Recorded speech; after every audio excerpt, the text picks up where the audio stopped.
بسم الله الرحمن الرحيم وصلى الله وبارك على سيدنا محمد النبي وازواجه امهات المؤمنين وذريته وال بيته كما صليت على ال سيدنا ابراهيم في العالمين انك حميد مجيد.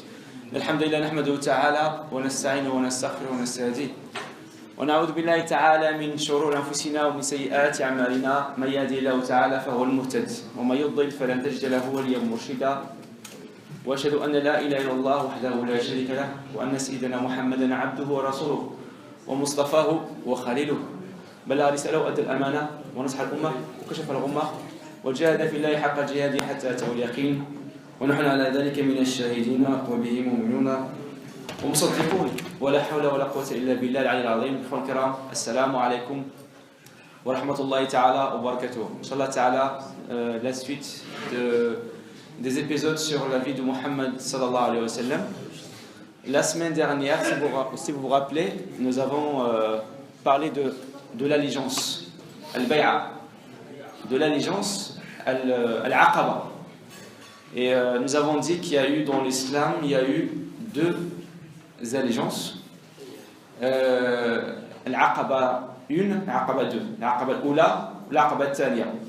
Al-aqaba al-sughra ou al-aqaba al-kubra. L'allégeance al-aqaba al-oula, et c'est fait la deuxième année, lorsque Muhammad sallallahu alayhi wa sallam, alors la première fois, Nabi sallallahu alayhi wa sallam avait rencontré les 6 jeunes chez le coiffeur, si vous vous rappelez, dont le plus âgé avait 21 ans. Il s'appelle As'ad ibn Zurara. Et ensuite, As'ad ibn Zurara, il avait une pensée qui était très très profonde et très réfléchie. Il a dit au prophète sallallahu alayhi wa sallam, maintenant si on te fait l'allégeance, si maintenant on te fait l'allégeance, tu seras seulement le prophète de Al-Khazraj. Alors que nous, à Médine, nous sommes 2 tribus qui sont entretenues. Hanaf al-Madina, Qabilatayn, Al-Khazraj ou Al-Aws. Donc maintenant, si on te fait l'allégeance, tu seras seulement le prophète de Al-Khazraj. Nous, on ne veut pas que tu sois seulement le prophète de Al-Khazraj, on veut que tu sois le prophète de tout le monde. Donc attends, l'année prochaine, on reviendra, et on reviendra avec nos frères de l'Aws. Comme ça, on te fait l'allégeance ensemble et tu seras le prophète de tout le monde. Donc, ils vont partir, ils reviendront l'année prochaine et ils seront 12 personnes. La première fois, ils étaient 6. La deuxième fois, ils seront 12. Et donc, et dans les 12, il y a eu 8 de Al-Khazraj et 4 de l'Aws. Donc, ils ont bien réussi la promesse et sont revenus avec leurs frères. D'une manière à ce que l'allégeance, le bay'a, maintenant il va se faire au nom de tout le monde, pas seulement au nom d'une seule tribu. Et on avait dit que Al-Aws ou Al-Khazraj, c'était deux tribus qui sont trop tuées. C'était vraiment la guerre. Et As'ad ibn Zurara, il avait la possibilité de se dire, le message de Muhammad est tellement fort, je peux l'utiliser pour tuer les autres. Mais As'ad ibn Zurara, il était très très réfléchi, il a dit, Muhammad sera, la'allah ta'ala, yu'akhi bihi baynana wa bayna ikhwanina. Qu'Allah ta'ala fasse de lui quelqu'un pour nous unir, pour nous réunir, comme on était avant. Donc ils vont revenir, ils seront 12, et c'est là qu'on va parler de Al-Aqaba Al-Oula. Al-Aqaba, c'est le nom d'un lieu. Le lieu qui est à côté de la Mecque, c'est là qu'on fait la lapidation de Shaitan. Rajm al-Shaitan, on le fait à Al-Aqaba. Donc là, ils seront 12. Ensuite, ils vont partir pendant 1 an. Muhammad sallallahu alayhi wa sallam décidera bien sûr d'envoyer avec eux le premier ambassadeur de l'islam qui s'appelle Mus'ab ibn Umayr. Mus'ab ibn Umayr va rester 1 année à la Mecque, à Médine, pardon. Il sera hébergé à la maison de Sa'd ibn Zurara. Et on a vu la semaine dernière comment Sa'd ibn Zurara, il avait un cousin qui était de l'Aws. Et que ce cousin s'appelle Sa'd ibn Mu'ad, et il était assis avec un ami à lui qui s'appelle Usayd ibn Hudayr. Ils étaient en train de discuter, de se dire, c'est qui cette nouvelle personne qui vient d'arriver à Médine, qui nous parle d'une nouvelle religion. Ils ont décidé d'aller l'empêcher. Usayd ibn Hudayr ira voir Mus'ab ibn Umayr à la maison de As'ad ibn Zurara. On a vu comment finalement l'histoire s'est terminée par la conversion de ce dernier, de Usayd ibn Hudayr. Usayd ibn Hudayr leur a dit, j'ai laissé derrière moi un homme, s'il se reconvertit, c'est tout le peuple La aslam al-qawm, c'est tout le peuple qui va se convertir derrière lui. Il s'appelle Sa'ad ibn Mu'adh. Et donc il ira le voir, il lui dit va voir ton cousin parce que éventuellement il y aura quelque chose qui va lui arriver, comme c'est lui qui héberge Mus'ab ibn Umar. Donc son cousin qui s'appelle Sa'ad ibn Mu'adh ira voir son cousin, mais il va le même dialogue qui a eu lieu entre Usayd ibn Hudayr et Mus'ab va se répéter entre Sa'ad ibn Mu'adh et Mus'ab ibn Umar une deuxième fois, et ça va finir par la conversion de Sa'ad ibn Mu'adh. Donc là j'essaie juste un peu de rappeler ce qu'on a vu la semaine dernière. Et donc Sa'ad ibn Mu'adh, comme il a une grande influence sur son peuple, sur les Médinois, il va les voir et leur dit: que pensez de moi? Qu'est-ce que vous connaissez de moi? ماذا تعلمون عني؟ قالوا ton ordre est écouté et ton rang est considéré. يعني قدرك مرفوع وأمرك مسموع. قال لهم, il leur a dit: alors je ne vous parlerai pas tant que vous ne croyez pas que Mohammed est le prophète d'Allah et que la ilaha illallah Muhammad Rasulullah. Ils ont tous dit la ilaha illallah Muhammad Rasulullah. Donc il y a tout un rang, tout affouage, un rang de monde qui sont devenus des musulmans d'un seul coup grâce à la conversion d'un homme qui s'appelle Sa'ad ibn Mu'adh. Donc on ne va pas rentrer dans les détails. Le but finalement c'est juste de rappeler ce qu'on a vu la semaine dernière. Et on a vu que l'année après, l'année du pèlerinage, Muhammad sallallahu alayhi wa sallam dira à Mus'ab ibn Umar: reviens me voir avec la délégation des musulmans de Médine. Ils seront maintenant 75 musulmans à Médine. 75. Donc Muhammad sallallahu alayhi wa sallam va leur dire: venez me voir pendant le pèlerinage et venez pas tout seul. Soyez mélangés avec la délégation des Médinois. Parce qu'à la Mecque, il y a toujours le pèlerinage qui s'organise, et chaque tribu, et chaque région envoie sa délégation pour aller à la Mecque et faire le pèlerinage. Et chacun il avait sa façon de faire le pèlerinage. Muhammad sallallahu alayhi wa sallam leur a dit: les musulmans de Médine, ne venez pas tout seuls, venez mélanger avec tout le monde. Pourquoi? Premièrement, pour garder la discrétion. Deuxièmement, pour qu'ils ne soient pas isolés. Troisièmement, parce que tout simplement, pourquoi il faut qu'ils ne soient pas isolés? Parce que les Makkites, les Mécois, seront capables de les massacrer éventuellement s'ils se rendent compte qu'il y a quelque chose qui se prépare. Donc la délégation arrive, donc on va passer rapidement dans les événements. On a vu que Muhammad sallallahu alayhi wa sallam finalement rencontrera les musulmans de Médine dans l'endroit qui s'appelle Al-Aqaba.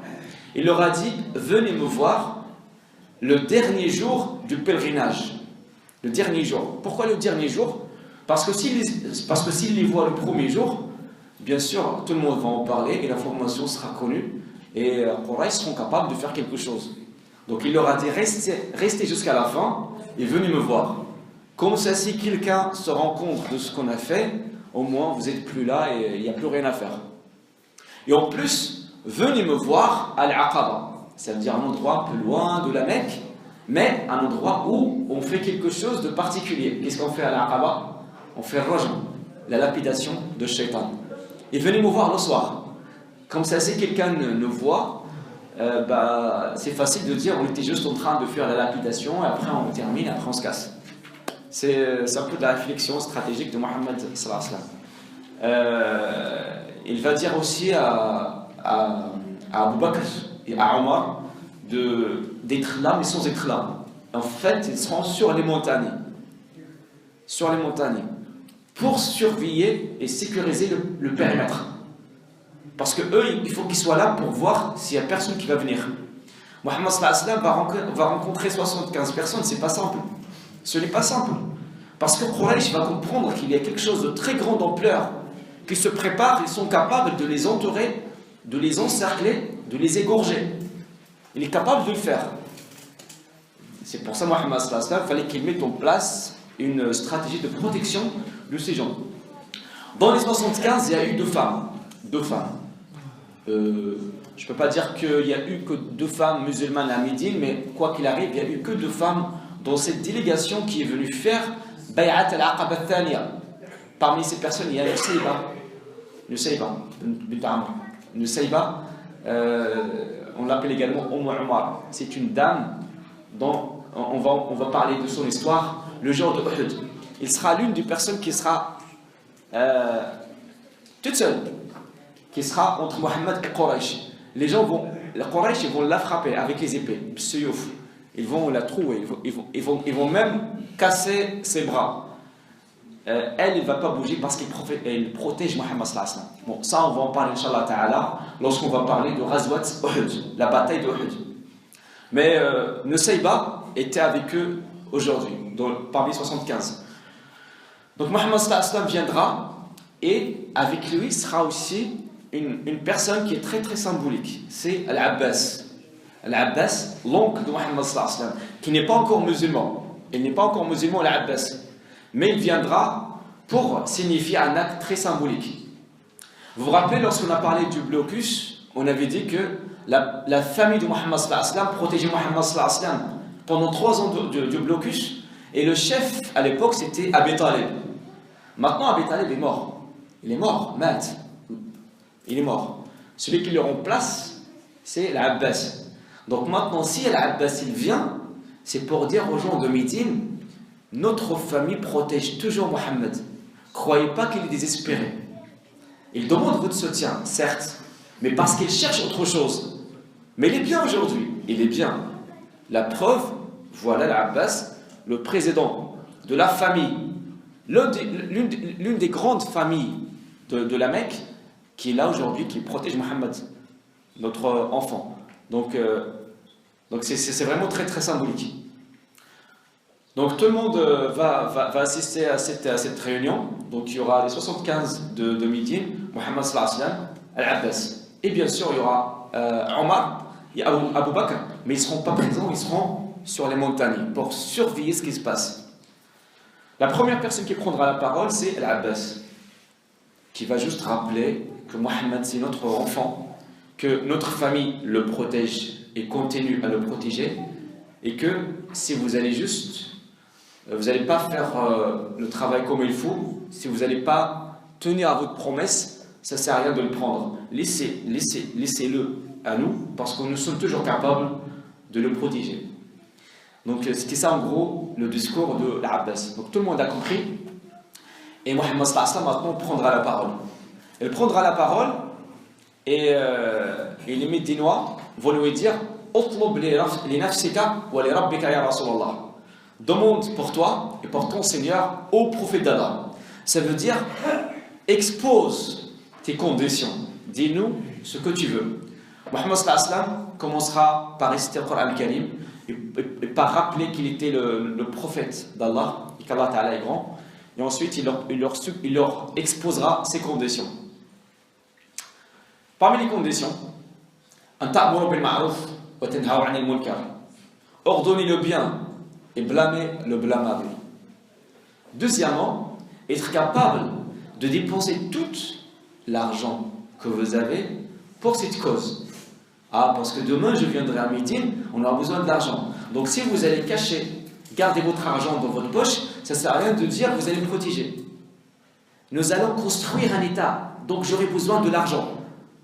Donc il leur a dit, il faut que vous soyez capable de donner tout ce que vous avez pour cette cause. Troisièmement, ne craignez rien en Allah. Et à chaque fois que vous voulez dire quelque chose, ne craignez que Allah. Et pour la cause d'Allah, il faut que vous soyez capable de faire tout et n'importe quoi pour la cause d'Allah. Et troisièmement, quatrièmement, pardon, ça veut dire vous protégiez, kama tamna'una abna'akum wa nisa'akum. Ça veut dire vous allez protéger comme ce que vous faites, comme ce que vous allez faire, si quelqu'un attaque vos enfants et vos femmes. Ça veut dire, qu'est-ce qui se passe lorsqu'on protège ses enfants? On est capable de mourir pour protéger cette personne. Donc ça, c'était les conditions que Mohammed sallallahu alayhi wa sallam avait exposées. Là, en fait, on va remarquer que c'est une discussion, c'est une négociation, parce que pour l'instant, rien n'est arrêté. Pour l'instant, on n'a pas encore fait l'allégeance, on n'a pas encore fait le bay'a, on ne sait pas encore qu'est-ce qui va se passer. Mohammed sallallahu alayhi wa sallam a exposé ses conditions. Bien sûr, les autres, soit ils acceptent, soit ils n'acceptent pas. Il y a un parmi les Médinois qui va poser la question, il va lui dire, et si on fait ça, ya Muhammad, ya Rasulallah, qu'est-ce que nous, on aura en contrepartie? احنا قاعد عندنا هالشيء اللي قلت لنا احنا شنو غادي يكون عندنا؟ فقال رسول الله صلى الله عليه وسلم الجنة وسكت. Ils lui ont dit, maintenant si on fait tout ce que tu dis, les 4 conditions, si on les respecte, si on les tient, qu'est-ce que nous les Médinois, qu'est-ce que nous on aura? Mohammed sallallahu alayhi wa sallam dira le paradis et puis il s'est tué. Après il va se taire. Écoute, Al-Jannah fasakat. Ça veut dire, je ne vous promets pas la richesse, je ne vous promets pas la souveraineté, je ne vous promets rien. Al-Jannah. C'est pour ça, 8 ans après cette allégeance, cet événement, il y aura la guerre de Hunayn. À la guerre de Hunayn, les musulmans seront glorifiés, mais d'une manière très très grande. Et ils vont gagner beaucoup de butin, beaucoup de ghanaïm, beaucoup de chameaux, beaucoup d'argent. Mohammed sallallahu alayhi wa sallam distribuera les chameaux, 100 chameaux pour celui-là, 100 pour l'autre, 100. Vraiment, en fait, c'est une richesse. Il n'a pas donné aux Médinois, mais il a donné à Abu Sufyan qui vient de se convertir. Il a donné à Foulan également qui vient de se convertir. Il a donné à un autre de la Mecque. Aux gens de la Mecque, il a donné des packages de 100 chameaux chacun. Les gens de Médine, ils n'ont rien eu. Un parmi les Médinois ne sera pas content, il ira voir Mohammed sallallahu alayhi wa sallam, il va lui dire أتعلم هذا الحي من المدينة فإنه يقول وجد رسول الله أهلا. Il lui dit, tu sais, il y a des gens là de Médine qui se disent que Mohammed a retrouvé ses siens, a retrouvé ses proches. Ça veut dire que maintenant, tu as retrouvé, maintenant, tu étais venu nous voir à Médine, maintenant tu as retrouvé les gens de la Mecque parce qu'ils sont convertis, tu leur donnes de l'argent. Mais nous, tu nous as rien donné. Faqala Muhammad sallallahu alayhi wa sallam, et toi, qu'est-ce que tu penses? Il lui a dit, moi je pense de la même manière, parce que moi je fais partie de ma tribu. Qala Muhammad sallallahu alayhi wa sallam, ramène-moi ces gens, je veux leur parler. Et là il va leur rappeler, est-ce que vous vous rappelez le jour de l'allégeance? Qu'est-ce que je vous ai dit? Al-Jannah. Je n'ai pas dit les chameaux, les chameaux. Je ne vous ai pas dit l'argent. Asa'akum ru'a'un min ad-dunya allaftu bihi quluba qawmin aslamu hadithina fi l'islam. Est-ce que vous êtes inquiet parce que j'ai donné les miettes de cette vie à quelques gens qui viennent tout juste de se convertir juste pour les fidéliser? ألا تحبون أن يعود الناس برعاع من الدنيا وتعودون أنتم برسول الله? Vous n'aimeriez pas que ces gens partent avec les chameaux et que vous reveniez chez vous avec le prophète d'Allah? Et là, les gens ils ont compris que Mohammed sallallahu alayhi wa sallam, il n'a rien fait de mal. Tout ce qu'il a fait, il l'avait déjà expliqué. Donc aujourd'hui, c'est l'Aqaba, c'est le jour de la clarification des conditions. Al-Jannah, point. On ne demande pas autre chose. Bien sûr, vous allez avoir des choses, parce que c'est vrai qu'il n'aura pas donné des chameaux, mais ils ont eu d'autres choses. Voilà, la promesse, c'était Al-Jannah. Un autre va poser une question, il va nous dire, nous, à Médine, nous avons des traités, un ittifaqiyat, et nous avons des liens avec d'autres gens, comme les Juifs, comme des autres tribus. Et maintenant, si tu viens avec nous, on sera obligé de rompre ces liens. فشجعنا قاع دوك الاتفاقيات اللي عندنا مع الاخرين غنقطعوها. On va tout rompre. Mais qu'est-ce qui se passe quand tu seras glorifié? Est-ce que tu vas rester avec nous ou tu vas revenir à la Mecque, ton lieu de naissance, et tu vas nous laisser avec les gens alors qu'on a déjà rompu les liens? Cette personne est très très sage, il voit très très loin. قال له دابا انت غتجي عندنا وغادي نبيعوك وكاع داكشي اللي عندنا مع الاخرين غادي نقطعوه. من بعد انت غادي تنتصر. اش غدير؟ واش تبقى معنا ولا تخلينا؟ ولكن الا خليتيناش غنديروا مع صحابنا اللي قطعنا معهم العلاقات. قال محمد صلى الله عليه وسلم بل الدم والهدم الهدم. الدم والهدم الهدم. Le sang mon sang sera avec le vôtre. Tant que j'ai le sang qui coule dans mon corps, je serai avec vous. Et quand je serai mort, ma tombe sera parmi vous. C'est pour ça, subhanallah, la tombe de Muhammad sallallahu alayhi wa sallam, il est où? Il est à Médine. Pourquoi il n'est pas à la Mecque? Parce qu'en général, on aime bien être enterré à l'endroit où on est né. La plupart des gens ils disent j'ai vécu quelque part, mais ma naissance, ma tombe, il faut qu'il soit là où j'étais né, là où ma naissance a eu lieu. Muhammad sallallahu alayhi wa sallam, vivant et mort, il a tenu à sa promesse. C'est pour ça, Muhammad sallallahu alayhi wa sallam, vous savez, je ne sais pas en fait si on aura le temps aujourd'hui ou peut-être la semaine prochaine, on va parler de la migration. Muhammad sallallahu alayhi wa sallam, il fait la migration et il quitte la Mecque pour aller à Médine, il pleure. Il dit, oh Allah, je t'aime bien à la Mecque, Si ton peuple ne m'avait pas chassé, je ne serais jamais parti. Muhammad sallallahu alayhi wa sallam, il aime Mecca. Il aime la Mecque. Ça veut dire son désir, c'est de revenir à la Mecque pour y vivre, pour y faire la retraite, comme on dit, pour y faire la fin de sa vie, pour être enterré à la Mecque. Mais c'est pas Muhammad sallallahu alayhi wa sallam qui va faire ça, parce que Muhammad sallallahu alayhi wa sallam a donné la promesse. Ad-dam ad-dam, wal-hadm al-hadm. Donc Muhammad sallallahu alayhi wa sallam a tout éclairci. Et donc tous les gens maintenant, les 75 personnes, et chacun voudra prendre la main de Muhammad sallallahu alayhi wa sallam pour faire le serment, le bay'a. Et ils croient que la première qui prendra la main de Muhammad sallallahu alayhi wa sallam, elle sera la première personne qui rentrera au paradis.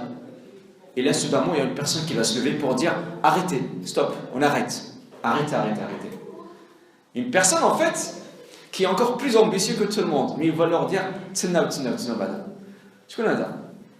Hada As'ad ibn Zurara, celui qui le parrain de l'affaire dès le début, celui qui avait dit au Muhammad sallallahu alayhi wa sallam, on ne va pas te faire l'allégeance aujourd'hui, attends qu'on vienne l'année prochaine, pour qu'on vienne avec nos frères.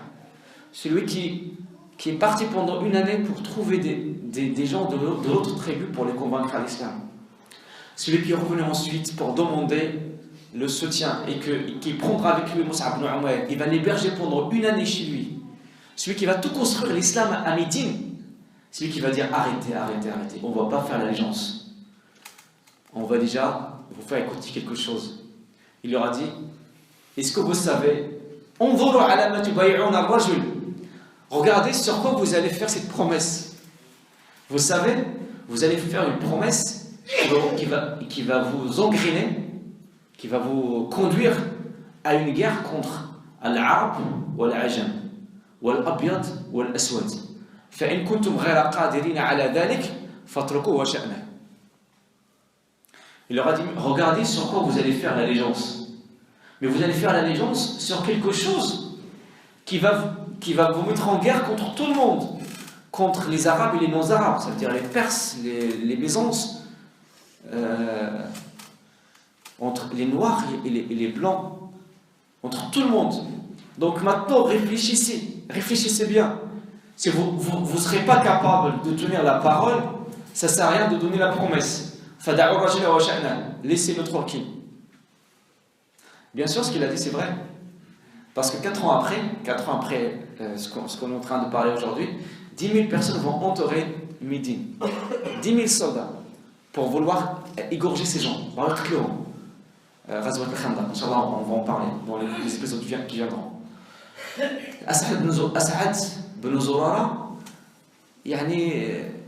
il n'a pas parlé pendant toute la réunion, mais à la fin, il faut qu'il parle.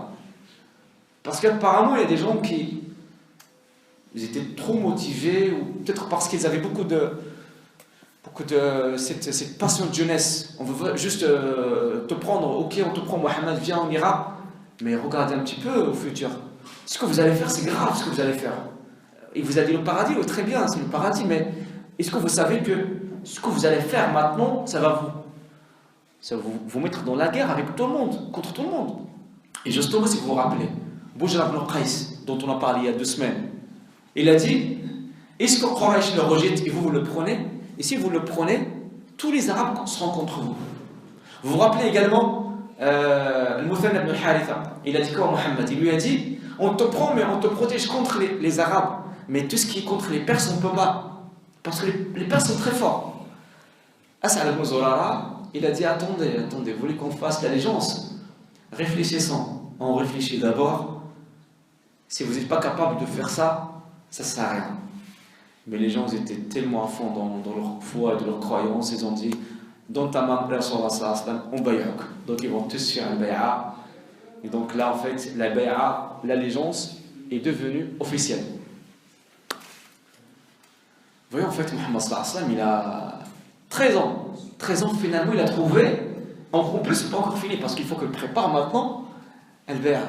Vous voyez, en fait, là, ça fait quand même moi qui raconte, ça m'a trop fatigué de voir la torture, de voir toute la galère qu'il a Mohammed sallallahu alayhi wa sallam, toute l'humiliation. Alhamdulillah, d'abord, on rentre maintenant dans les épisodes, on commence à voir la victoire, de l'espoir. Là, en fait, on va voir que l'état de l'islam se construit, il va se construire. Voilà, les compagnons qui ont vécu ça, regardez juste, nous qui écoutent, ça nous a trop fatigués. Imaginez les musulmans qui ont vécu tout ça. Ils ont patienté, ils vont en voir tout ce qu'ils voudront après. Mohammed sallallahu alayhi wa sallam, maintenant il a eu l'allégeance, il a eu le bay'a. Donc on va faire quoi? Chacun rentre chez soi? Non. Il faut maintenant qu'on mette. L'islam c'est une religion d'organisation.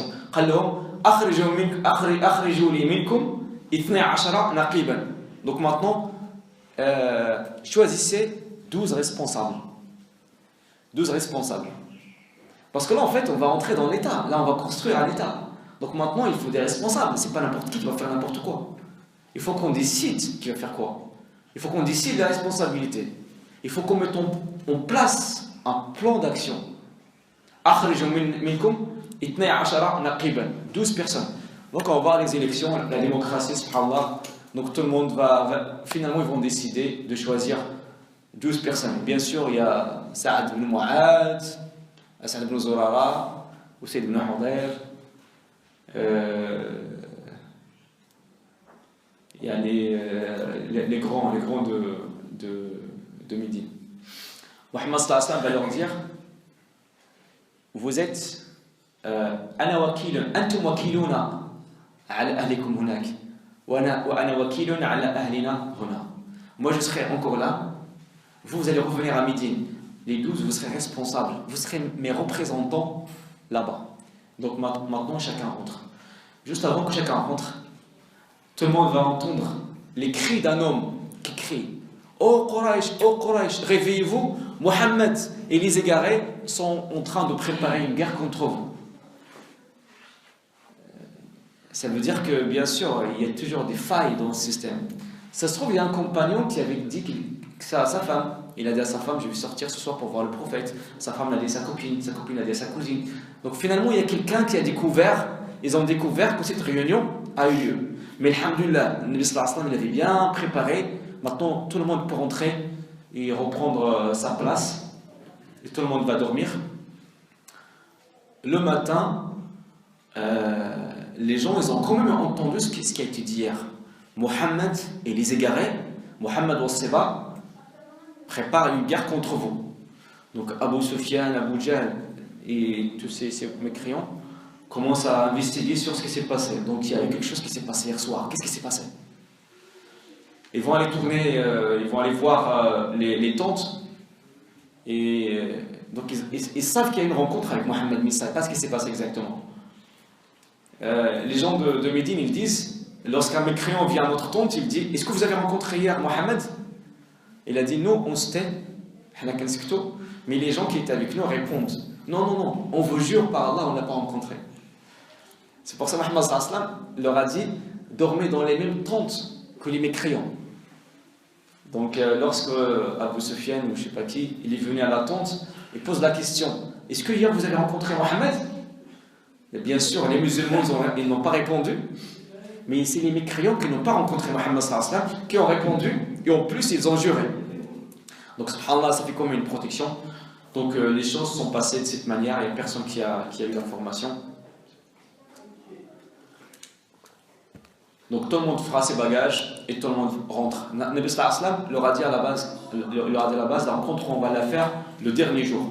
Comme ça tout le monde rentre et plus de traces. deux Médinois ne vont pas partir. Comme quoi, des fois, il faut écouter à la lettre Mohammed sallallahu alayhi wa sallam. Mohammed sallallahu alayhi wa sallam, tu dis fais quelque chose, il faut vraiment écouter à la lettre. Ils n'ont pas écouté. Ils sont restés, je ne sais pas pourquoi ils sont restés. Et en fait, ils seront découverts par Quraysh. Ils vont les arrêter. Ah, vous faites partie des gens qui ont rencontré Mohammed hier. Venez.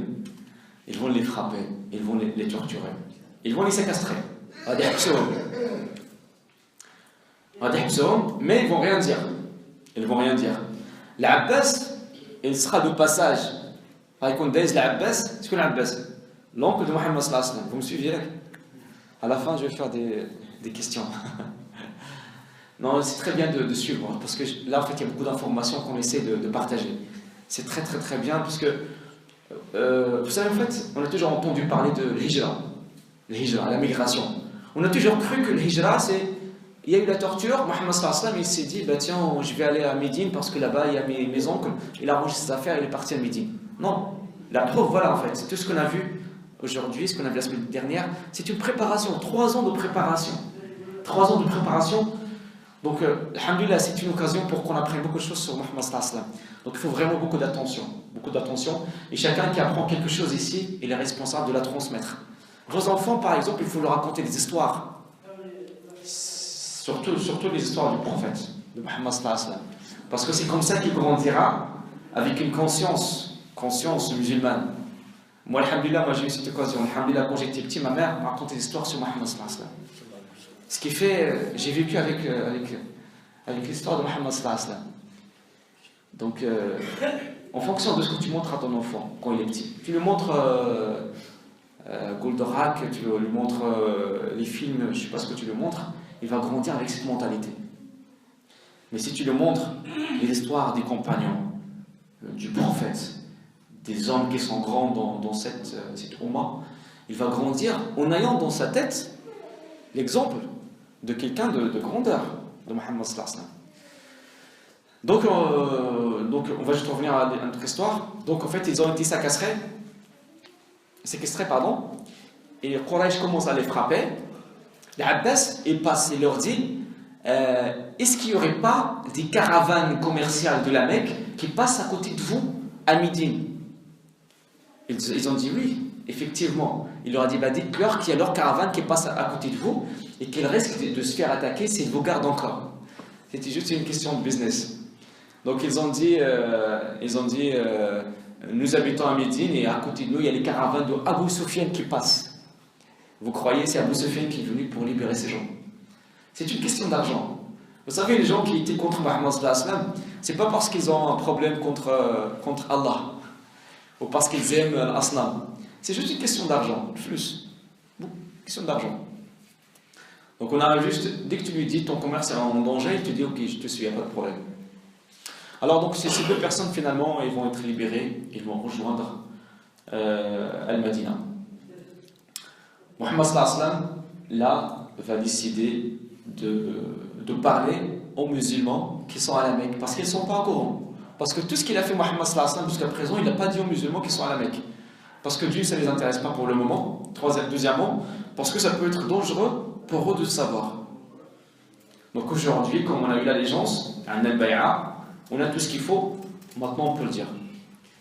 Est-ce qu'il va le dire à sa femme Khadija ou non? Qui va me répondre? Est-ce qu'il va dire ça à sa femme Khadija? Khadija est morte. Elle est morte il y a 3 ans. Donc Khadija est morte. Si vous vous rappelez, on a parlé de la mort de Khadija. Khadija est morte juste après le blocus. On a dit que Am al-Huzn, l'année de tristesse, c'est là où Khadija est morte, en même temps que Abi Talib. 3 ans de décalage. 3 jours, 3 semaines, 3 mois, pardon. Il y a des versets où on dit que entre Abi Talib et Khadija, il y a eu 3 jours. D'autres versets, 3 semaines. D'autres versets ont rapporté que c'était 3 mois. Mais dans tous les cas, maintenant, Khadija est morte. La femme de Mohammed sallallahu alayhi wa sallam, actuellement, c'est laquelle? Tu connais Aqal?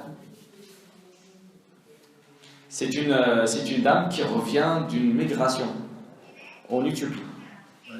Hein? Non, Machi Malia. Hein? لا مش صافية مازال. Bon, Inch'Allah, on va la citer plus tard, Inch'Allah. Donc Mohammed sallallahu alayhi wa sallam va parler à ses compagnons de la migration. Donc il va les réunir pour leur dire Inna Allah ta'ala qad adina li bil hijra. Inna Allah ta'ala qad adina lana bil hijra wa abdalakum ardan khayran min ardikum wa ahlin khayran min ahlikum. Allah Ta'ala nous a ordonné al-hijra et nous a retrouvé une autre terre mieux que la nôtre et une compagnie mieux que la nôtre actuellement. Donc maintenant il faut mettre en place toute une organisation pour faire cette al-hijra. Parce que c'est pas simple. Entre Mecca et Medina, il y a combien de kilomètres? Il y a 500 kilomètres. 400. 460 Hein 474, c'est ce qu'ils ont dit. 474, d'accord. Bon, on va arrondir, on va dire 500. Et Mohammed sallallahu alayhi wa sallam, là, il a quel âge maintenant? Il a 53 ans. Il y a combien de musulmans à la Mecque au jour d'aujourd'hui? Il y a 300. C'est pas simple de faire la migration de 300 personnes. C'est pas simple. Il faut la discrétion. Il faut également, parce que la plupart des musulmans ne sont pas des riches. Donc il faut également préparer un voyage, parce qu'un voyage se prépare. Voyager, ça veut dire quoi également? Ça veut dire laisser sa famille. Parce qu'il y a des musulmans qui ont leurs enfants, ou leurs femmes, ou leurs maris qui ne sont pas des musulmans. Donc ils ne vont pas migrer avec les non-musulmans. Il y a aussi des gens qui vont quitter leurs parents. Il y a des parents qui sont vieux. Donc c'est pas simple, c'est vraiment tout un sacrifice.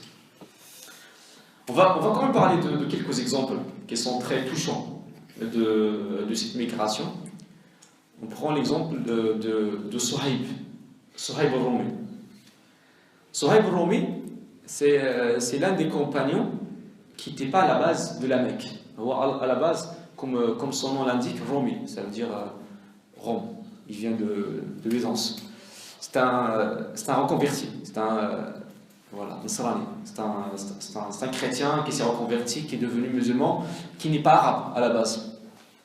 Alors l'histoire de Suhaib est un peu, subhanallah, très étonnante. Il arrive à la Mecque, il était pauvre, ma'doualo. Ensuite, il va s'investir dans le commerce, il va devenir l'un des riches. Akun Rani bzaf. Mais bien sûr, il va croire à Mohammed sallallahu alayhi wa sallam, il va suivre Mohammed sallallahu alayhi wa sallam. Et lorsque le hijra vient, il n'a pas dit je vais réfléchir. Il a dit je migre, je fais la migration, le hijra. Donc il va préparer des chameaux. Vous savez, les chameaux à l'époque, c'est l'équivalent aujourd'hui d'une voiture Audi 6 ou la marche Shunga. À l'époque, c'est un chameau. C'est quelque chose de très très précieux. Donc il a pris les 10 chameaux, et dans chaque chameau, il a mis beaucoup d'affaires, beaucoup d'argent, beaucoup de bracelets, beaucoup de mujawharat, beaucoup de bijoux. Et il prendra la route pour migrer à la Mecque. Dès qu'il sort de la Mecque, il y a une bande des mécréants, des Qurayshites, qui l'arrêtent. Ils lui disent tu vas où? Il dit je vais à Médine. Il leur dit et c'est quoi ça? Il dit ça c'est mon argent. Il dit ata'tina su'lukan wa tatrukuna bihada. Ça veut dire à la base tu n'étais qu'un clochard et t'arrives, tu t'es fait la richesse à la Mecque et maintenant tu veux partir et tu prends avec toi la richesse. Non. Si tu veux partir, pars. Mais la richesse, elle reste à la Mecque. Qu'est-ce que tu vas faire toi à sa place? Tu vas dire en fait, je voulais aller faire la migration, mais là en fait non, les chameaux, non, je reste. Ouais, parce que je reste, parce que mon argent, parce que les chameaux, tu commences à trouver des excuses pour rester, pour ne pas obéir le prophète sallallahu alayhi wa sallam. Et il n'a même pas hésité une seconde. Il leur a dit, si je vous laisse ça, vous me laissez partir? Ils ont dit, oui, tu peux partir, mais on sait que tu ne veux pas le faire. قال si, je vais le faire. Donc il aura laissé les 10 chameaux, il voulait partir avec le chameau qu'il avait. Ils ont dit non. Même le chameau sur lequel, même ta monture, tu la laisses. Ah, là ça commence à être un peu sérieux. Tu vas faire quoi à sa place? Ouais, finalement, non. Bon, je pars l'année prochaine, donc là je vais rester pour essayer d'envoyer ça par. Subhanallah, le shaitan, comment il essaie de nous manipuler. Des fois, t'entends le fajr, tu dis encore 5 minutes, 5 minutes, et après, non, 5 minutes, après tu dors. Après, tu n'es pas réveillé. Après, tu as perdu tout l'ajr de toute la journée. Subhanallah. Et il n'a même pas réfléchi une seconde. Ah, même cette monture, vous la prenez. Il leur a donné la monture. Il voulait partir, alors, au dit que je la balle. Et même ta cape, quand tu as sur toi, tu ne la donnes. Ça veut dire en fait, il va partir en pyjama. Subhanallah. Il était riche. Qala, et ça aussi, je vous le donne. En fait, il va faire le trajet 500 km sans nourriture, sans chameau, sans sa cape, dans le désert, 15 jours de voyage. La Mecque et Médine, c'est long quand même, à pied en plus. Dans le désert, il fait froid, il fait chaud, mais tout ça c'est pas grave. Mohammed sallallahu alayhi wa sallam, il a dit venez à la Mecque, à Médine, et moi j'irai. Donc il va arriver et Mohammed sallallahu alayhi wa sallam va dire Rabih al-bay'a Aba Yahya. Mais tu as gagné. Il a gagné quoi? Il a gagné le Jannah. C'est Mohammed sallallahu alayhi wa sallam qui va le recevoir à l'entrée de Médine. Donc il va le recevoir à l'entrée de Médine et il va lui dire Rabih al-bay'a Aba Yahya. Donc ça c'est l'un des exemples des personnes qui ont fait la migration. C'était pas simple la migration. Il ne faut pas croire qu'on a juste décidé de partir, on est tous partis. Un autre exemple, c'est l'exemple de Umm Salama.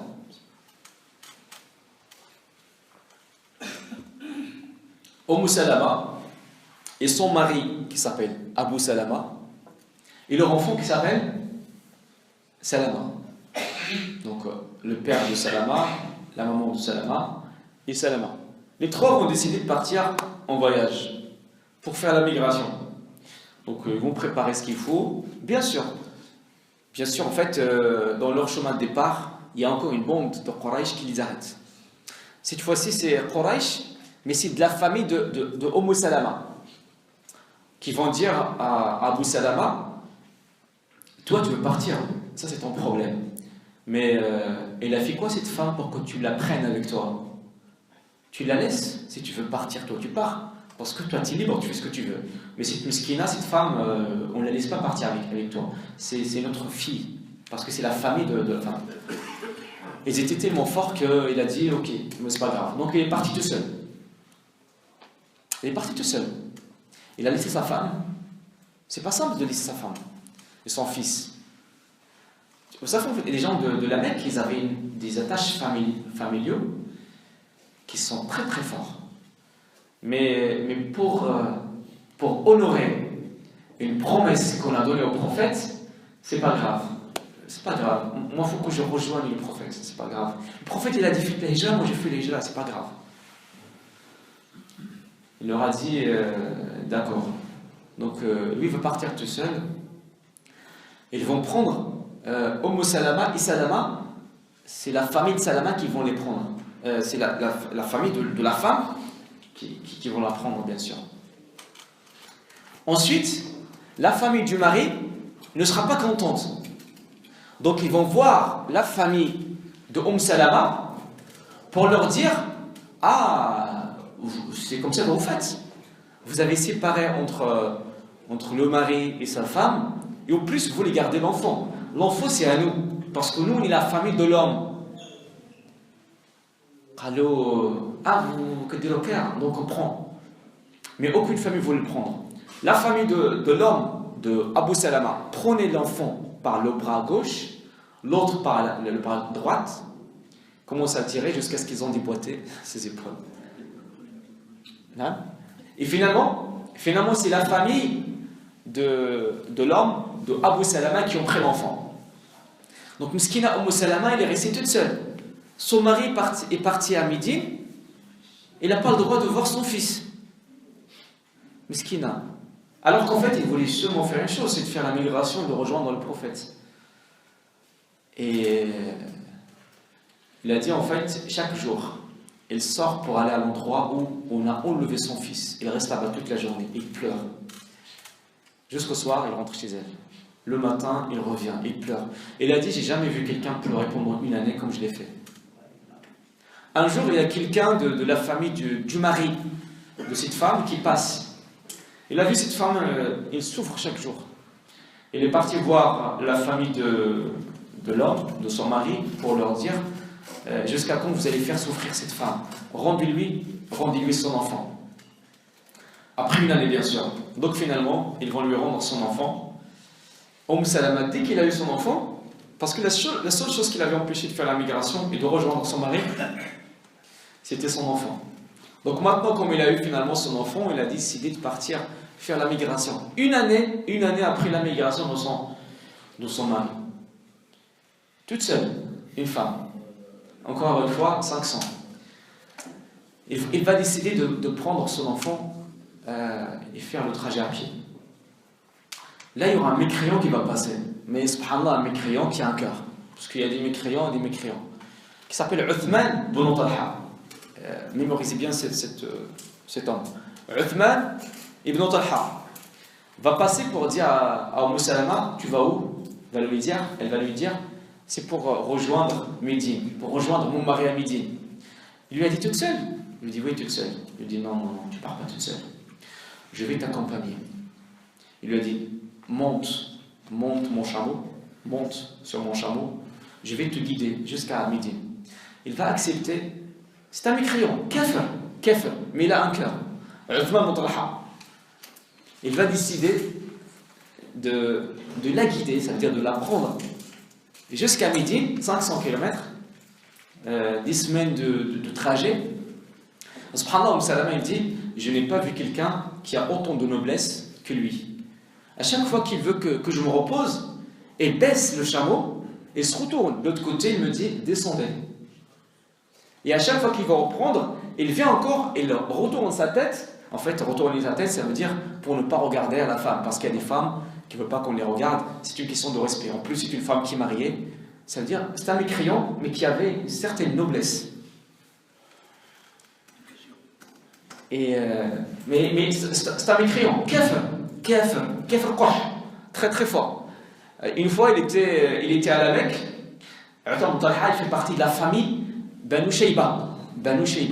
À ne pas confondre avec Banu Shayban. Banu Shayban, c'est la tribu dont on a parlé quand on parlait quand le prophète sallam a fait les sites des tribus. Banu Shayban, c'est vers Yémen. Banu Shayba, c'est des gens qui sont à la Mecque. Ils sont à la Mecque. Ils sont responsables de la clé de Kaaba. Tu ne peux pas, à l'époque, aller à l'intérieur de Kaaba si la famille de Banu Shayba ne te donne pas la clé. Donc celui qui avait la clé dans cette famille, c'était Uthman ibn Talha.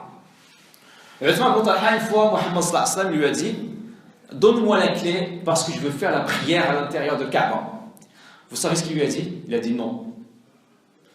Muhammad sallallahu alayhi wa sallam lui dit, Uthman, donne-moi la clé. Uthman dit non.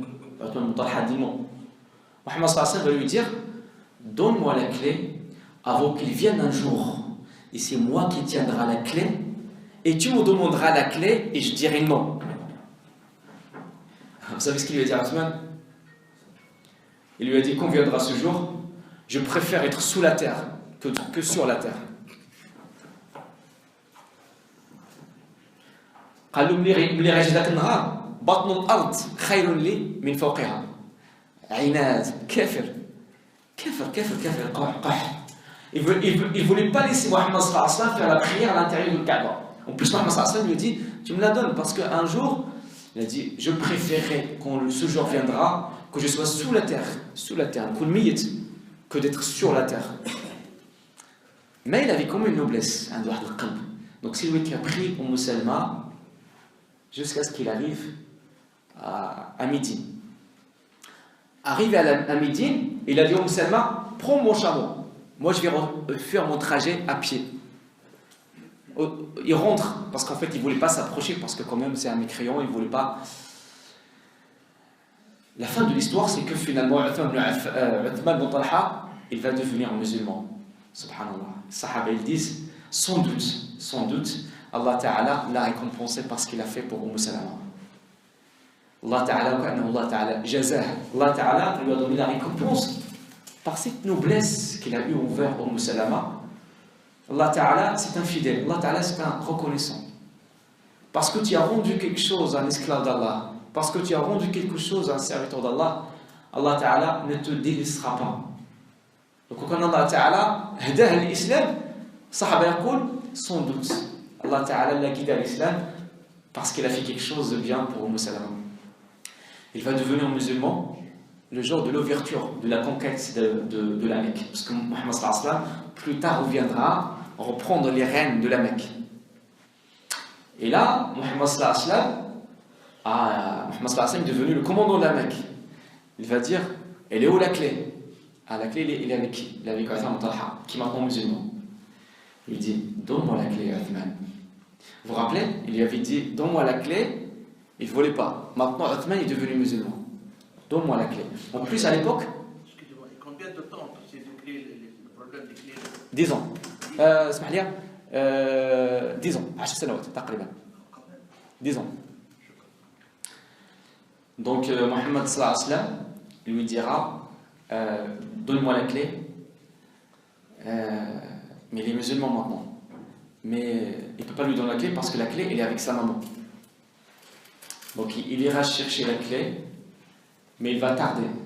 Parce que la maman de Uthman est encore mécréante, il ne veut pas donner la clé.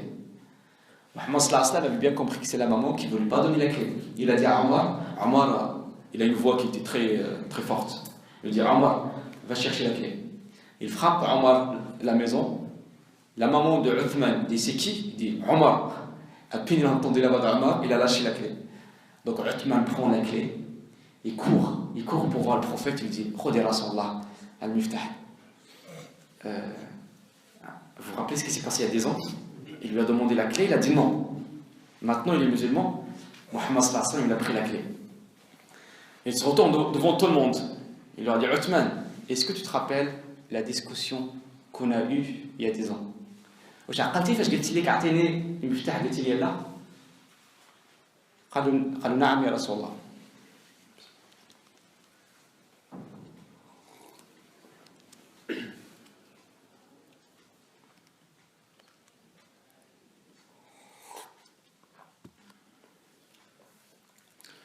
Tu te rappelles la discussion qu'on a eue il y a quelque temps, lorsque je t'avais demandé la clé, tu ne voulais pas.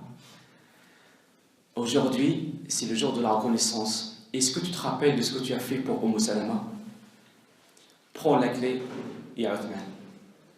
Il lui a donné la clé. Il lui a dit, aujourd'hui, c'est le jour de la reconnaissance.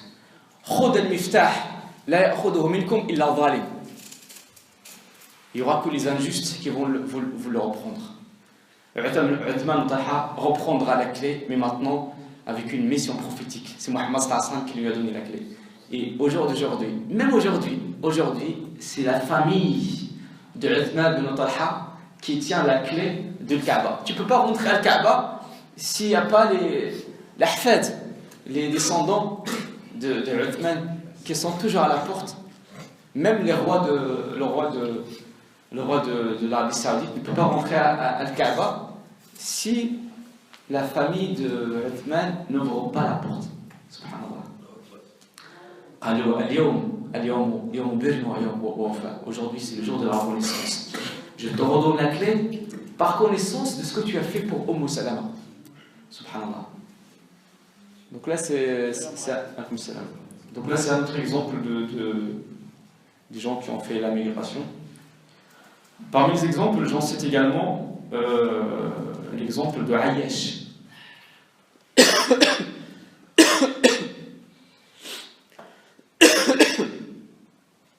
Ayyash, c'était un copain à Omar ibn Khattab. Déjà, Omar ibn Khattab, comme on vient de dire, c'est quelqu'un qui avait un charisme, qui était très fort. Il avait une voix qui faisait peur. Il était très très fort, très fort. Même on dit que Omar ibn Khattab, lorsqu'il se mettait sur son cheval, ses pieds, ils traînaient par terre parce qu'il était tellement grand. كنقولوا إذا مشى أسرع إذا تكلم أسمع إذا ضرب أوجع. Ça veut dire toutes les traits, les qualités d'un homme très fort.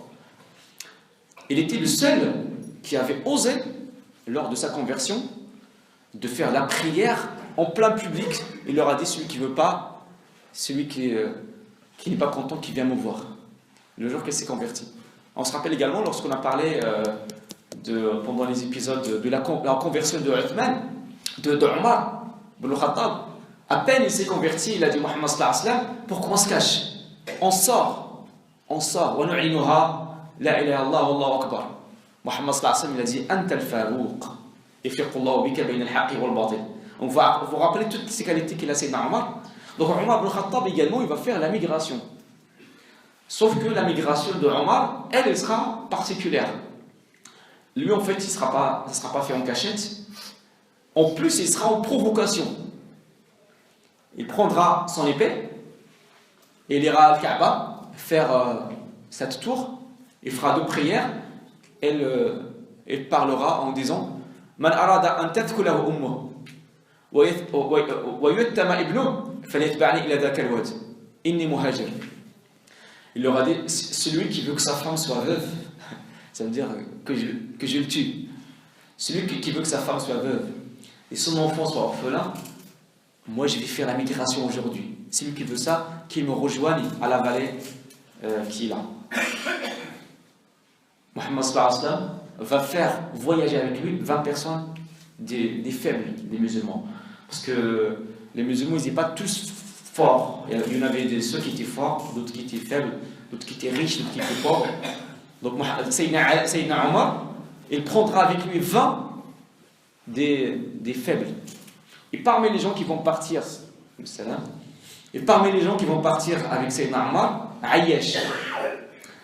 Ayyash, c'est un ami intime, un copain à Abu Jahl. C'est un ami intime à Omar. Mais il a des attaches de famille avec Abu Jahl.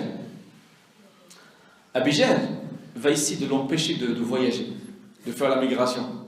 Et jusqu'à présent, Muhammad sallallahu alayhi wa sallam n'a pas encore migré, parce que le dernier qui va faire la migration, c'est Muhammad sallallahu alayhi wa sallam, qui va quitter la Mecque.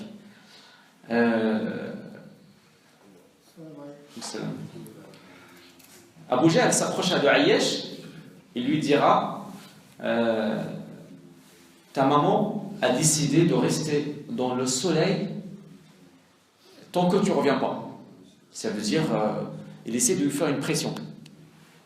Ayyash commence à se dire ouais, mais ma mère, je l'aime bien, qu'est-ce que je fais pas. Abu Jahl, il lui dit ta mère a décidé de ne pas prendre, de ne pas se doucher jusqu'à ce qu'elle ait l'époux.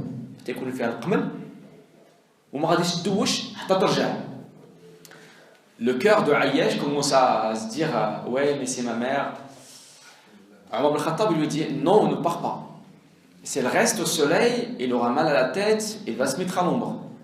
Si elle ne prend pas sa douche aujourd'hui, demain elle la prendra. Mais Abu Jahl, il rajoute.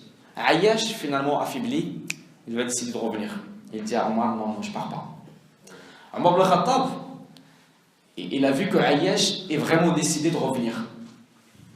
Parce que la migration, encore une fois, c'est pas simple. Il ne faut pas croire que les gens ils ont juste décidé de partir et ça s'est passé facilement. Il y avait quand même des sacrifices. C'était pas simple. Donc Ayyash finalement a décidé de revenir.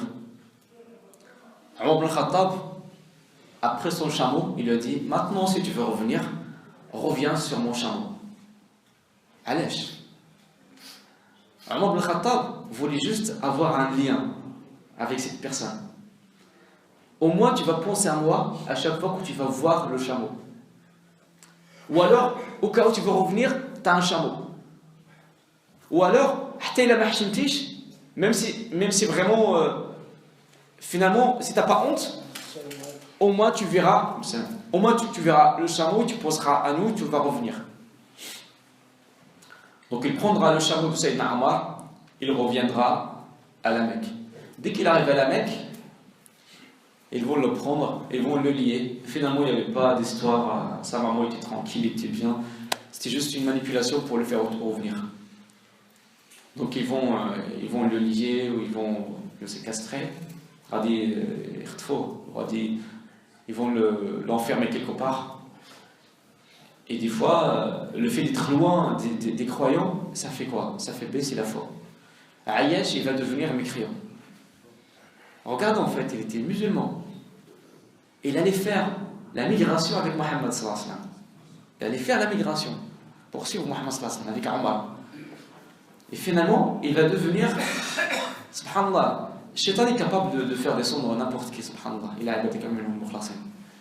Mais le shaitan, il ne va jamais te dire, sois mécréant aujourd'hui. Non. Le shaitan ne va jamais te dire, sois mécréant. Le shaitan va essayer de te prendre, de te faire descendre étape par étape, petit à petit, jusqu'à ce qu'il te mette par terre, jusqu'à ce qu'il te mette plus bas que terre. Et ensuite, il te fait ce qu'il veut. On connaît très très bien l'histoire de l'abid, de l'adorateur de Bani Israël, qui était dans une tribu, qui faisait da'wah, qui était quelqu'un, un guide sur Allah, qui ordonnait le bien à tout le monde. Un jour, il s'est dit, moi, ce que je vais faire, je ne vais pas me casser la tête avec les problèmes des gens. Moi, je vais m'abriter chez moi, dans ma maison, je vais faire que la prière. Donc, il a décidé d'arrêter de faire les cours. Il a décidé de parler aux gens. Il a décidé de rester à la maison parce qu'il pense que la bonne religion, c'est de faire la pratique à la maison. Ensuite, il y aura des voisins qui vont partir en voyage. Et les deux frères, ils ont une sœur. Ils vont se dire, notre sœur, si on la laisse, c'est pas bien parce qu'on va être absent pendant un moment. Ah, mais il y a l'adorateur, il y a un homme qui est là, toujours dans sa maison, qui prie tout le temps. On va lui confier notre sœur, jusqu'à ce qu'on revienne. Ils frapperont à sa porte, ils vont lui dire, on va partir en voyage, on te confie notre sœur. Ah, ils vont partir. Donc ensuite, chaque fois, ce monsieur va frapper à la porte de la fille pour voir s'il va bien. Ensuite, il va rentrer à la maison. Ensuite, il va s'asseoir avec elle. Ensuite, il va la violer. La première fois, la deuxième fois, la troisième fois. Ensuite, cette femme va devenir enceinte. Et du coup, en fait, il va apprendre que les frères vont revenir. Il va faire quoi? Il va tuer la fille et dans son ventre, il y a l'enfant. Il va l'enterrer. Ensuite, les frères arrivent et demandent à ce cheikh, ils vont lui dire, alors, notre sœur, qu'est-ce qu'elle devient? Il leur dit, elle est morte. Les deux frères, ils n'avaient pas de doute parce que le vieux, c'est quelqu'un de très pieux, donc on le croit. Donc il est morte. Ils vont revenir à la maison, ils vont commencer à se dire, comment ça, elle est morte? Mais personne n'est au courant qu'elle est morte. Mais elle est où? Ils vont chercher, ils vont trouver sa tombe. Ils vont ouvrir sa tombe, ils vont voir qu'elle est encore fraîche, parce qu'elle a été enterrée il y a quelques jours. Ils vont même voir que dans le ventre, qu'elle était enceinte. Et là, ils vont comprendre que c'est le vieux qui l'a violée. Et là, ils vont lui faire une honte dans toute la tribu. Et la tribu décidera de le juger. Ils vont décider de le juger. Et finalement, les faits sont confirmés. Donc, c'est lui qui a violé la fille, c'est lui qui l'a tuée et c'est lui qui l'a enterrée. Donc, ils vont essayer de le pondre à Ishlaqo. C'est une histoire vraie, une histoire qu'on voit dans Bani Israël, comme Moussa. Donc, c'est Nabi sallallahu alayhi wa sallam qui raconte cette histoire. C'est pas une histoire que je vous raconte qui vient de l'internet. Non, c'est Mohammed sallallahu alayhi wa sallam qui raconte cette histoire. Ils vont décider de le pondre, Ishlaqo. Radikul Qaddam, le Mishlaqa, devant la corde pour qu'il soit pendu. Et là, il y a Shaitan qui vient. Shaitan va lui dire, tu sais tout ce qui t'arrive aujourd'hui, c'est moi qui ai travaillé sur toi. Des années et des années. Parce que tu étais très fort. Tu étais tout le temps au milieu des gens. T'ordonner le bien, tu leur donnais des conseils. Et moi, Shaitan, moi ça ne me plaît pas ce que tu faisais. C'est pour ça, c'est moi qui ai mis dans ta tête l'idée que tu te mettes à la maison, que tu t'éloignes de tout le monde. Et ensuite, je t'ai poussé à voir la fille, ensuite je t'ai poussé à la toucher, et je t'ai poussé à la violer et à la tuer. Donc c'est Shaitan, il lui a dit, c'est moi qui ai fait tout ça.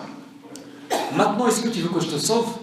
قال له الشيطان لعنة الله عليه راه انا اللي درت لك كاع هاد المشاكل انا اللي درتهم لك من النهار الاول فاش قررتي انك تدخل البلاد وما تبقاش تعطي النصائح للناس وتدخل الدار ديالك ودير العباده راه انا حتى ديك الفكره انا اللي لحتها لك في راسك راه هذاك من اعمال الشيطان ومن بعد انا اللي غويتك باش تمشي عند البنت وتغتصب بها وكذا وكذا وكذا قال له est-ce que tu veux que je te sauve Iblis الشيطان قال الشيخ est-ce que tu veux que je te sauve قال له نعم قال له donc سجد لي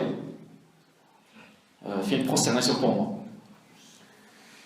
qu'est-ce qu'il va faire il va la faire il va descendre donc tout le monde va voir Cheikh descend et qui se prosterne et pendant la prosternation qui moute subhanallah Shaitan il a voulu qu'il meure en position de mécréance.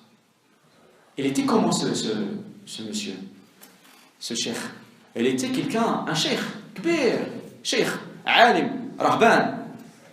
Il finit par mourir en se prosternant à Shaitan. En fait, tout ça pour dire en fait que Shaitan, il ne va jamais te dire va tuer quelqu'un. Il ne va jamais te dire sois mécréant. Mais il va commencer par des petits trucs. Il va commencer avec toi pour te dire non, prends il ne va jamais te dire prends le choix. Il ne va jamais te dire prends la corruption. Il va te dire non, c'est pas grave, prends l'argent pour arrondir à la fin du mois. Non, c'est pas grave, c'est que 5 centimes, c'est que 5 euros.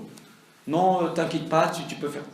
Mais il essaie de t'engriner, de te prendre petit à petit jusqu'à ce qu'il puisse te mettre plus bas par terre. On revient juste à notre histoire de Ayyash. Iblis lui a pas dit deviens mécréant. Iblis, il est rentré par le fait de décider de ne pas suivre Mohammed sallallahu alayhi wa sallam de la migration. Donc il n'a pas voulu finir cette migration, il va revenir et les choses vont se suivre jusqu'à ce qu'il devienne mécréant. Mais il va être mécréant, mais cette fraternité, cette amitié qu'il a liée à Omar ibn Khattab, il aura quand même ses fruits. Omar ibn Khattab, il a dit, j'ai su que Ayyash est devenu mécréant. Et j'ai juste attendu de voir un verset coranique. قُلْ يَا عِبَادِيَ الَّذِينَ أَسْرَفُوا عَلَى أَنفُسِهِمْ لَا تَقْنَطُوا مِنْ رَحْمَةِ اللَّهِ إِنَّ اللَّهَ يَغْفِرُ الذُّنُوبَ جَمِيعًا. C'est normal, il a dit, j'ai juste eu l'information qu'il y a un verset qui est descendu. Ô mes esclaves qui sont dans l'excès de péché, ne désespérez pas de la miséricorde d'Allah. Donc c'est normal, dès que j'ai lu ce verset, je suis devenu content, j'ai pris un papier, je l'ai écrit et je l'ai envoyé à Ayyash. Ayyash, il a lu cette feuille. À votre avis, il a fait quoi? Il s'est rappelé de son amitié avec Omar. Il a regardé, il y a le chameau d'Omar qui est encore là. Il a décidé de prendre cette feuille, il l'a mis dans sa poche, et il prend le chameau, et il rejoint Sahara. Il a rejoint Médine. Subhanallah. C'est une amitié, l'ukhuwa qui a donné des fruits dans le sens positif. Maintenant, je vais vous donner un exemple d'une autre fraternité, d'une autre amitié, mais qui était dans le sens opposé. Je ne sais pas si vous vous rappelez, dans les épisodes 5 et 7, entre 5 et 7, on avait beaucoup parlé d'un mécréant qui s'appelle Uqba ibn Ma'it. Uqba ibn Ma'it. Je ne sais pas si vous vous rappelez de ça. Uqba ibn Ma'it, c'était l'un des mécréants qui était très acharné contre Mohammed sallallahu alayhi wa sallam. C'était même lui qui avait pris les résidus des abats du chameau et qui les a mis sur la tête de Mohammed sallallahu alayhi wa sallam alors qu'il était en train de faire une prosternation. C'est lui qui avait pris le sable, il l'a jeté sur le visage de Mohammed sallallahu alayhi wa sallam. C'est lui qui avait pris une fois la cape et avec ça il a entouré le cou de Mohammed sallallahu alayhi wa sallam jusqu'à ce que Mohammed sallallahu alayhi wa sallam est tombé par terre. Uqba ibn Ma'it. Uqba ibn Ma'it était l'un des copains, des proches copains de Abi Jahl. Abi Jahl, et partira en voyage. Il sera en voyage à un moment. Donc ce lien avec son copain, il va un petit peu s'alléger. Muhammad sallallahu alayhi wa sallam, il va essayer de parler avec Uqba ibn Ma'it. Uqba ibn Ma'it, il est influençable. Donc il va commencer à écouter le message de Muhammad sallallahu alayhi wa sallam. Uqba ibn Ma'it, il va finir musulman. Là, ça veut dire, là, le temps où j'en parle, il va devenir musulman, il va se convertir, il va fréquenter Muhammad sallallahu alayhi wa sallam. C'est lui qui a mis les résidus d'abat sur Muhammad, c'est lui qui a torturé Muhammad, c'est lui qui a fait les bêtises contre Muhammad sallallahu alayhi wa sallam. Il va quand même se convertir et deviendra un musulman pendant l'absence de Abu Jahl. Ensuite, Abu Jahl reviendra, et bien sûr, qu'est-ce qui se passe quand on revient? On demande les nouvelles de nos copains. Et parmi les copains de Abu Jahl, Uqba ibn Ma'it. Et là, ils lui ont dit que Uqba ibn Ma'it est devenu musulman. Abu Jahl n'a pas cru à l'histoire. Il a demandé sa rencontre. Uqba ibn Ma'it a confirmé, mais d'une manière timide. Abu Jahl lui a dit, si tu veux rester mon copain, tu peux l'être. Mais pas tant que tu n'as pas craché sur le visage de Mohammed. Si tu veux être mon copain, montrer que tu es vraiment mon copain, là, tout de suite là, tu vas cracher sur le visage de Mohammed sallallahu alayhi wa sallam. Et il l'a fait. C'est pour ça qu'il y a le verset coranique. وَيَوْمَ يَعَضُّ الظَّالِمُ عَلَى يَدَيْهِ يَقُولُ يَا وَيْلَتَيْ لَيْتَنِي لَمْ أَتَّخِذْ يَا لَيْتَنِي سَلَكْتُ مَعَ الرَّسُولِ سَبِيلًا يَا وَيْلَتَيْ لَيْتَنِي لَمْ أَتَّخِذْ فُلَانًا خَلِيلًا لَقَدْ أَضَلَّنِي عَنِ الذِّكْرِ بَعْدَ إِذْ جَاءَنِي لَقَدْ أَضَلَّنِي عَنِ الذِّكْرِ بَعْدَ إِذْ جَاءَنِي. Un verset coranique dans lequel Allah Ta'ala dit ce qu'on peut traduire: le jour où l'injuste mordra ses deux mains pour dire malheur à moi, j'ai pas suivi le prophète, malheur à moi, j'ai été égaré après avoir vu le droit chemin, malheur à moi, j'aurais dû suivre le prophète. Le meilleur traître pour l'homme, c'est le shaitan. Donc ça c'est l'histoire aujourd'hui de cette préparation à la migration. Inch'Allah Ta'ala, la semaine prochaine, Inch'Allah Ta'ala, on va monter avec Muhammad sallallahu alayhi wa sallam dans la grotte Ghar Hira. On va voir, pendant une heure, les instants et les moments que Muhammad sallallahu alayhi wa sallam a passé pendant cette migration. Donc on va voir comment il a préparé la sortie, parce que c'est pas simple. Que Muhammad sallallahu alayhi wa sallam sorte de Médine. Là on a vu que les croyants qui voulaient sortir de la Mecque, les mécréants, ils étaient là pour les empêcher. Imaginez Muhammad sallallahu alayhi wa sallam, qu'est-ce qu'ils vont faire?